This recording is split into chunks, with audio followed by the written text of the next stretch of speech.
नमस्कार दोस्तों। आज मैं बेहद ही खौफनाक और डरावने वाली भूतिया कहानी में लेकर आई हूँ दोस्तों। तो दोस्तों ये कहानी है झारखंड की, जो एक उषा नाम की लड़की के साथ में यह घटना घटी थी। वो दोस्तों एक हॉस्पिटल में काम करती थी, जैसे नर्स का काम होता है ना, वो नर्स का काम करती थी।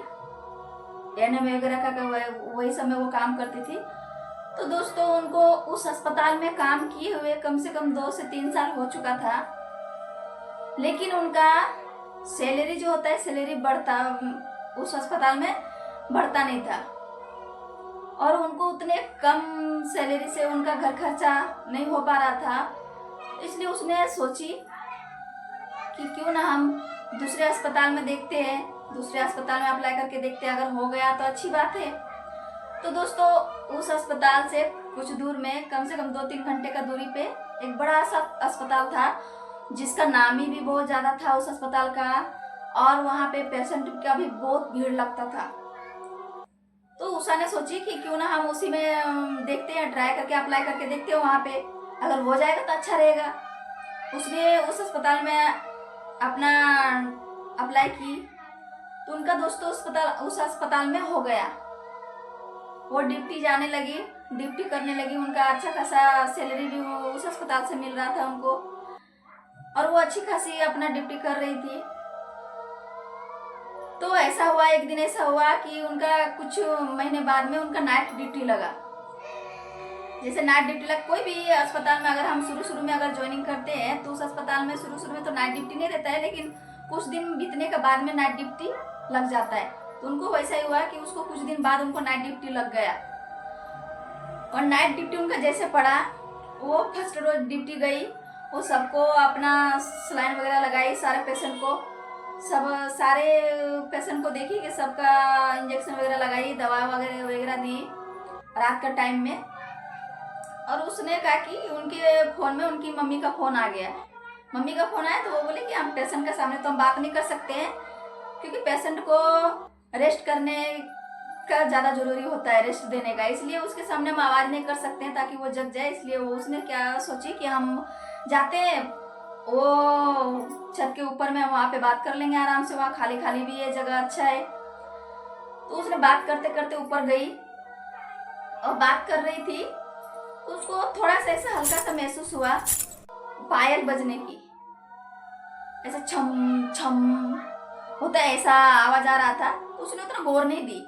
वो सोची कि होगा कोई पेशेंट वगैरह के, जैसे होता है ना कि साथ में उनकी माँ बहनें जैसे आके रहती है, तो हो सकता है उन लोगों का पायल बज रहा होगा उसने, और वो बात करने का ध्यान में उस दिन उस चीज को ध्यान ही नहीं दी।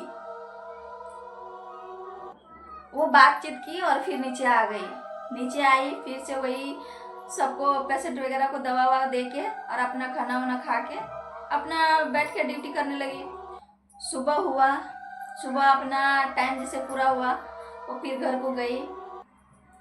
और जब दूसरे दिन जैसे हुआ उषा का नाइट ड्यूटी, दूसरे दिन आई, दूसरे दिन भी वही रहा कि सबको दवा ववा देना, सबको सलाइन देखना, सबको इंजेक्शन लगाना, और उसके बाद से बैठ के फाइल वगैरह चेक कर रही थी।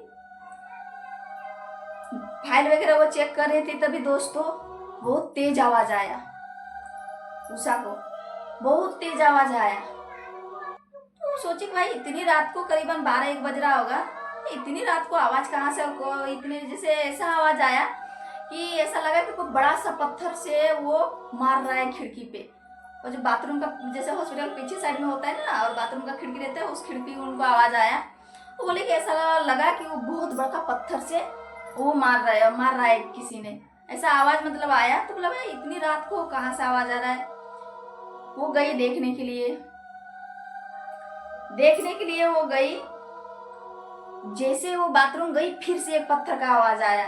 अब तो डर के इतना डर गई कि भाई इधर से किसने मार रहा है, कैसे आवाज आ रहा है। वो डर के चिल्लाने लगी, बाहर आ गई, चिल्लाने लगी, सबको इकट्ठा की, भाई ऐसा क्या हो गया, ऐसा क्यों ऐसा हो रहा है। ऐसा लगा कि एकदम ऐसा पत्थर मारा कि लगा कि मेरे आँख के सामने से ऐसा मतलब कि निकल गया, वो इस तरीके से मार रहा है कोई। तो सबने बोला कि ऐसा कुछ नहीं है। वो बोला कि नहीं ऐसा तो है। बोला चलो चल के देखते हैं कि आखिर है क्या। कि उधर से आ रहा है, वो जो मार रहा है, इस तरीके से ऐसा क्यों हो रहा है, चलो चल के देखते हैं। तो सब इकट्ठा होके और गए देखने के लिए। और ऐसा नहीं है, जो पहले उसमें जो काम करता था उनको मालूम था कि किस चीज़ का ऐसा होता है, क्या किस लिए ऐसा हो रहा है। और जो पुराने लोग हैं उन लोगों को तो मालूम होता ही है, लेकिन उन लोगों ने बताया नहीं था किसी ने उषा को इसके बारे में। तो दोस्तों सबने ऐसा सोचा कि चलो चल के देखते हैं कि है क्या। उषा तो एकदम पूरा डरी हुई सी थी, और जैसे जाके उसने हॉस्पिटल के पीछे साइड में देखा तो वही दोस्तों एकदम पूरा भयानक तरीके से उनको, एकदम इतना भयानक उनका चेहरा, ऐसा करके करके रोने की पूरा आवाज ऐसा मतलब आ रही थी। इतना वहां से दौड़ के सारा का सारा लोग नीचे आ गया, और नीचे आ गया तब जाके दोस्तों उन लोगों ने उषा को ये सारी बातें बताई कि हॉस्पिटल में कुछ दिन पहले एक पेशेंट आई थी जो लेडीज थी, और यहाँ पे जैसे उसने हमारे हॉस्पिटल में भर्ती हुई वो एक आध दिन रही, उसके बाद से वो मर गई। वो दोस्तों अपने मतलब कि वो ना जहर खाई हुई थी, और ये यहाँ आते आते उनका दम घुट गया। और उसी दिन से दोस्तों इस अस्पताल में मतलब वो बता रहे थे कि इस अस्पताल में ऐसा हो रहा है, लेकिन किसी को महसूस हो रहा था, किसी को नहीं हो रहा था। तो दोस्तों उषा तो इतनी डर गई थी, इतनी डरी हुई थी, उसको समझ में नहीं आ रहा था कि हम करें तो करें क्या, क्योंकि वो अभी ड्यूटी नहीं छोड़ सकती थी। ड्यूटी वो अपना अभी क्या होता है कि उतनी जल्दी अगर छोड़ दे तो उनका सैलरी भी उधर से नहीं मिलेगा, ना ही कहीं पे उनको अभी तुरंत फिर जॉब लग सकता है या उनका काम लग सकता है। इसलिए वो बोली चलो करेंगे, अभी जब तक है थोड़ा एक आध दिन और कर लेते हैं, तब तक हमारा सैलरी भी आ जाएगा, उसके बाद से हम छोड़ देंगे। उसने ऐसा फैसला किए। सुबह हुआ, फिर घर आई। घर आने के बाद ये सारी घटना उसने किसी को नहीं बताई, क्योंकि अगर उनके घर वालों को ये सारी बातें पता चल जाती तो उनके घर वाले खुद नहीं जाने देते, चाहे कितनों भी हमारे पास गरीबी हो चाहे कुछ भी हो, लेकिन हमारे घर वाले नहीं जाने देते।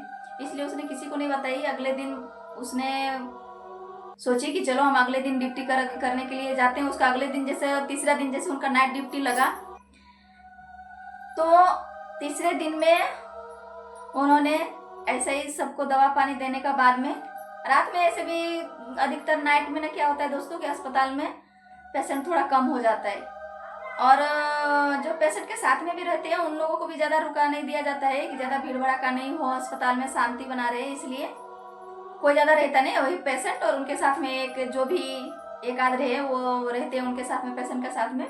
तो सबको दवा ववा देने के बाद में अब सबको थोड़ा ऐसा नींद आ रही, रात का समय तो किसी को भी नींद आई, थोड़ा सा ऐसा लगा कि थोड़ा आराम कर लेते हैं सबको।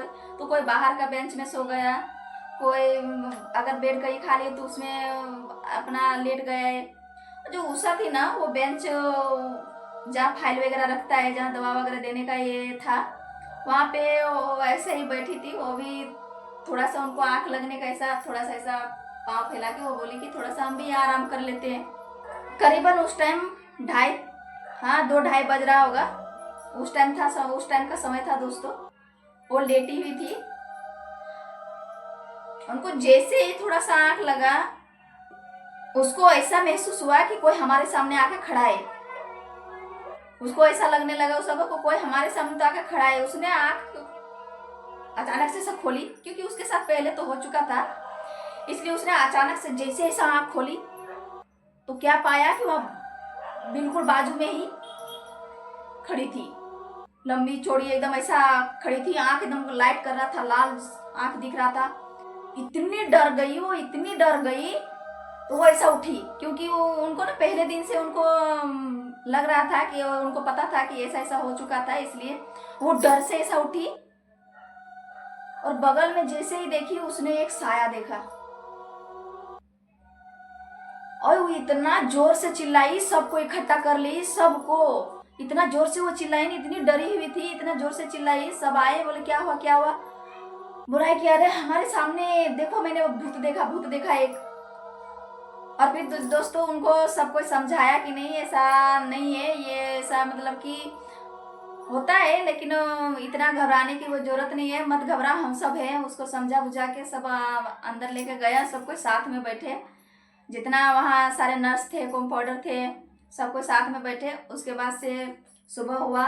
सुबह होने के बाद वो घर आई और उसके बाद से उसने बोल दी कि हम अपना शिफ्ट, नाइट शिफ्ट खत्म करके उसने बोली कि हमें अब अभी नहीं करना है। उसने अपना डॉक्टर से, उनका डॉक्टर जब आया, जो हॉस्पिटल का जो मेन डॉक्टर था, उनसे बात की उसने। वो बोली कि सर, अगर हमको डे ड्यूटी दोगे तो हम ड्यूटी करेंगे, नहीं तो नाइट ड्यूटी हम नहीं करेंगे।